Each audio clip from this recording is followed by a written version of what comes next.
como decíamos, antes de iniciar en este noticiero, ayer se presentó el tercer tomo de La historia de los conservadores y las derechas en Uruguay, una edición coordinada por los profesores, docentes y, bueno, doctores en historia, Gerardo Caetano, Magdalena Broquetas, a quien tenemos el gusto de recibirlos hoy aquí en TV Ciudad. ¿Cómo andan? ¿Qué tal? Gusto que estén con nosotros. Para nosotros.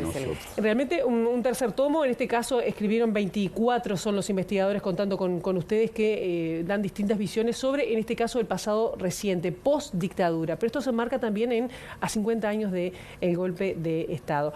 Antes de entrar en lo que es central en el libro, me gustaría hacer una referencia que también estuvo ayer en la presentación, que hoy es un día muy especial para Uruguay, porque en el Palacio Legislativo hay un reconocimiento del Estado sobre un hecho que ocurrió en dictadura, y por eso decía antes de la pausa que todavía hay montones de cosas que nos quedan en la piel que todavía seguimos transitando, ¿no? Como es el caso de este reconocimiento sobre las muchachas de Abril y dos personas, ¿no? González y Tacino. Bueno, efectivamente, hoy es un día muy importante, por cuanto el Estado uruguayo, a partir de una sentencia de la Corte Interamericana de Derechos Humanos, debe reconocer lo obvio, pero lo obvio no es trivial. ¿Qué es lo obvio? Lo obvio es que en el Uruguay hubo terrorismo de Estado, un proyecto que se instala dentro de un desborde represivo, pero que es mucho más que un desborde represivo, ominoso. Es un proyecto ideológico para detener a una sociedad, para congelarla, para aterrorizarla. En estos hechos tenemos el ametrallamiento de 3 muchachas, de 21 años una, 2 de 19 años, y luego la desaparición forzada de 2 personas, Tacino y González. Hay una sentencia firme, hay todo un proceso en la justicia uruguaya, pero ahora se refuerza con esta sentencia de la Corte Interamericana de Derechos Humanos. Y hay que ubicar lo que es la Corte Interamericana de Derechos Humanos, porque estamos viendo, azorados, pero también era previsible, ciertos sectores políticos y ciertos dirigentes políticos que plantean que la sentencia de la Corte Interamericana de Derechos Humanos es una violación a la soberanía uruguaya. Bueno, ¿esto qué implica? Implica que, bueno, esto que el sistema interamericano se ha dado, el sistema que tiene, por ejemplo, la Organización de Estados Americanos, se ha dado un organismo con la habilitación para establecer un seguimiento, incluso la capacidad de sentencia respecto a violaciones flagrantes a los derechos humanos en cualquiera de los países miembros del sistema interamericano, algo que existe en todas las regiones del mundo. Bueno, resulta que hay algunos actores de la política uruguaya que malentienden la soberanía como la idea de que estos episodios, lo que ocurre adentro de un país, solamente tiene que ver con quienes habitan ese país. La sentencia es muy importante. La forma en que el Poder Ejecutivo ha dispuesto es una forma equivocada. Familiares ha planteado su rechazo. Obviamente que tiene que ser un acto público.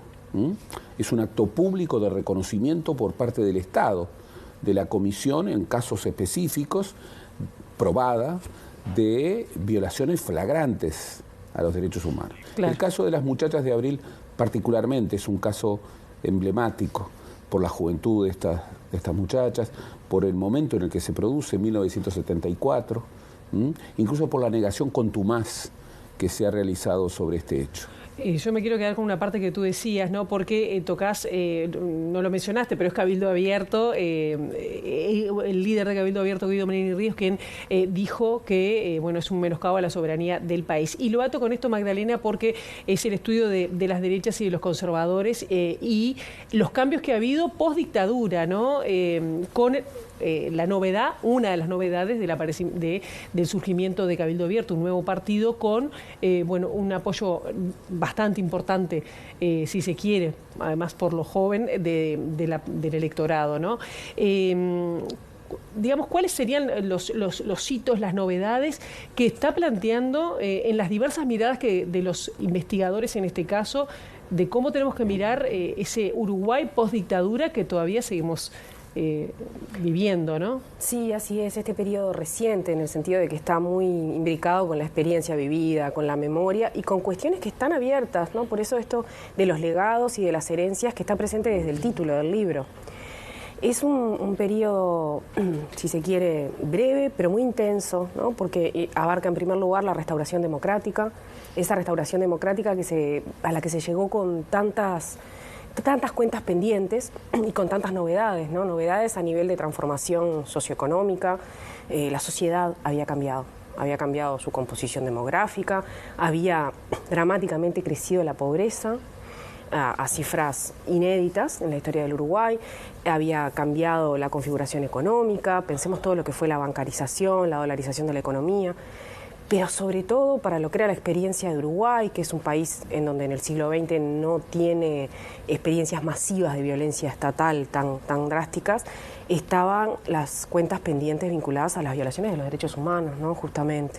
Entonces allí se inicia el libro con un movimiento social, movimiento de derechos humanos, movimiento sindical muy potente, muy activado, estas izquierdas que vuelven a la vida política, los partidos en general, ¿no? que han estado suspendidos, no todos proscriptos, pero sí todos, no todos ilegalizados, pero sí todos suspendidos. Y sin embargo son unos años como de auge y caída, ¿no? Porque ese 89 con la ley de caducidad. La ratificación de la ley de caducidad de la pretensión punitiva del Estado que se había votado en el 86, a fines del 86, bueno, marca un punto de inflexión. Y como se demuestra en el libro, marca un punto de inflexión para Uruguay, pero además coincide con un cambio enorme a nivel global, ¿no? Porque es la caída, el derrumbe del llamado socialismo real, la implosión de la Unión Soviética, es decir, la caída del muro de Berlín. La caída del muro de Berlín, octubre del 89. Entonces, las grandes referencias, el universo simbólico en el que izquierdas y derechas organizaban su mundo, su mirada hacia el futuro, se mueve, ¿no? Y se mueve desde los cimientos. Y el libro avanza hacia los 90 y avanza hacia el siglo XXI. Avanza hacia el siglo XXI. Este libro está como en dos bloques, una parte más, una mirada más nacional, una parte regional, que hace que lo que se vive acá también tiene una coyuntura más amplia.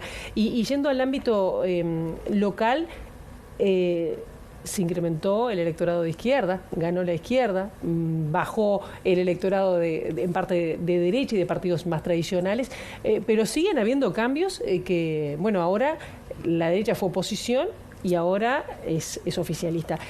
¿Cómo inciden esos cambios y cuáles son las pistas que nos podemos dar pensando dónde estamos viendo y hacia dónde vamos? Porque a mí me quedó esa cosa de ¿qué son las derechas? Derechas que uno se confunde porque se apropian, no sé si la izquierda se apropió antes de conceptos de derecha, pero ahora la derecha usa conceptos que históricamente había levantado, o banderas que había levantado la izquierda.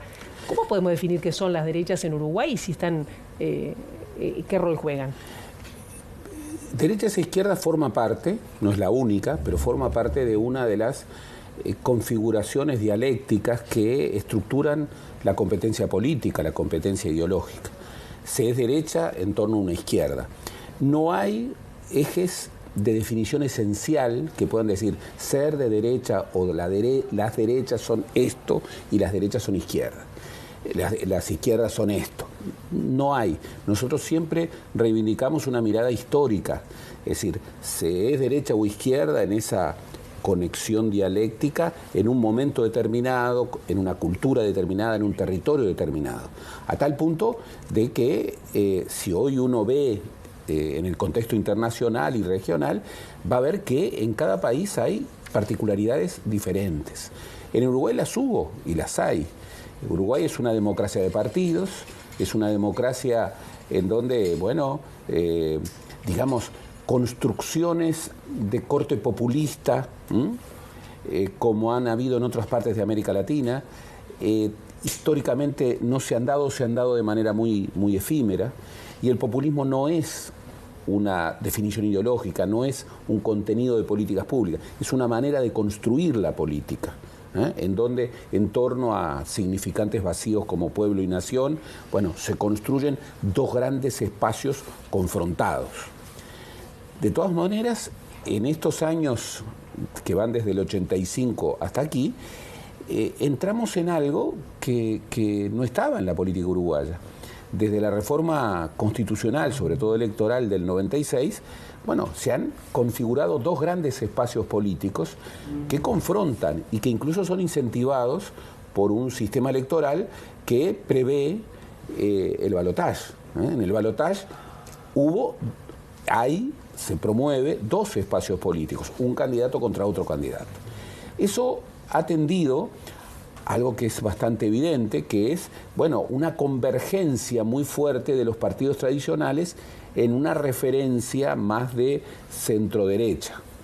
Algo que, si uno hubiera pensado en el 71, por ejemplo, previo a la dictadura, un espacio político en donde el Partido Nacional... ¿Hay una batalla cultural, Gerardo, con respecto a esto? Sin duda que hay una batalla cultural que tiene que ver, bueno, con cómo se conforman esos dos espacios ideológicos.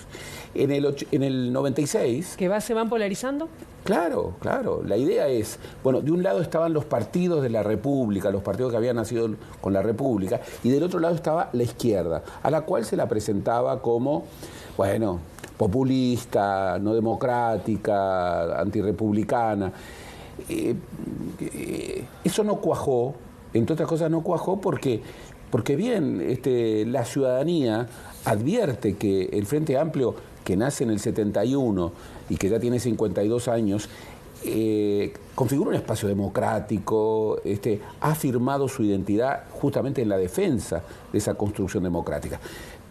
Pero luego, esa idea de la reforma del 96, que de un lado blancos y colorados y del otro lado el Frente Amplio, no bastó. Y en el 2019 nosotros vemos otra emergencia, en donde se instala esa misma configuración de dos espacios políticos que compiten, pero aparece un nuevo partido, Cabildo Abierto, que conforma parte de un espacio ideológico con blancos y colorados, pero que al mismo tiempo, y ahí está la tensión, reivindica algo que no se ha podido ver con claridad, que en Uruguay hay dos espacios políticos que compiten, pero hay tres proyectos ideológicos, un poco tratando de separarse de blancos y colorados. Sobre eso hay una batalla cultural. Uno de los elementos de la batalla cultural es, bien, ¿qué núcleos confrontan? Y bien, uno puede decir, bueno, pero acá hay una configuración de derecha, centro-derecha, y acá hay una configuración de izquierda, centro-izquierda. Bien, y hay otros que dicen que no, que de este lado está el comunismo, el marxismo cultural, y de este otro lado está la república. Claro. Esa lucha cultural ha llegado en algunos actores a reivindicar, bueno, la continuidad de una guerra. Y hoy, Maggie lo dice de manera reiterada, es una guerra en donde el otro es estigmatizado, comunista, populista, cuando en definitiva, bueno, las realidades marcan que es como que no hay, que la construcción es otra. Esa guerra cultural muchas veces se asocia con algo mucho más grave, que es la política de la mentira. Si tuvieras que definir cortito, porque ya tenemos que cerrar, la política de la mentira, ¿qué es? Tiene mucho que ver con la atmósfera de época y, digamos, no es nueva. No, ¿y cómo se vive hoy? ¿Cómo lo ejemplificas hoy? Hay algo que tiene que ver con la esfera pública y con decir cuestiones que incluso a veces no tienen asidero, y con repetirlo muchas veces y además con aprovechar esa amplificación que dan las redes, ¿no? El anonimato. Y que tiene que ver también con un tipo de política, ¿no? Un tipo de política que tiene que ver con el coaching político, que tiene que ver con el leitmotiv, el mensaje breve. Y entonces a veces si paramos, ¿no? Que es lo que hacemos desde el análisis y lo que hace el libro, decimos, pero ¿qué están diciendo? ¿A quién están nombrando? ¿No? O sea, cuando dicen comunistas, ¿a quién están nombrando? Cuando dicen guerra contra la izquierda cultural, contra la hegemonía cultural, ¿de qué están hablando? Y ahí aparece en el libro identificaciones muy claras, ¿no? Un encono no solo con la izquierda partidaria, con cuestiones que tienen que ver con la cultura, con los feminismos, con los gremios, con los sindicatos, con los gremios docentes, con la educación. Desde la derecha. Desde las derechas en sus versiones ideológicas diversas. Y bueno, eso es un poco lo que se estudia y se pretende dar elementos para pensar cuánto hay de discursivo, cuánto hay de preocupación y de percepción de amenaza real, y cuánto hay de articulación de esta política de la mentira para generar nuevos sentidos comunes, ¿no? Bien, un libro imprescindible para tratar de entender de lo que estamos viviendo, porque además hay realmente autores, politólogos, profesores que vale la pena ver, y además en un lenguaje muy sencillo, vamos a decirlo, que es, como decían, de divulgación, este libro que realmente es muy interesante para tratar de entender un poco en dónde estamos. Magdalena Broquetas, Gerardo Caetano, gracias por haber venido por estos minutos. No, muchas gracias. A ti como siempre. Muchas gracias.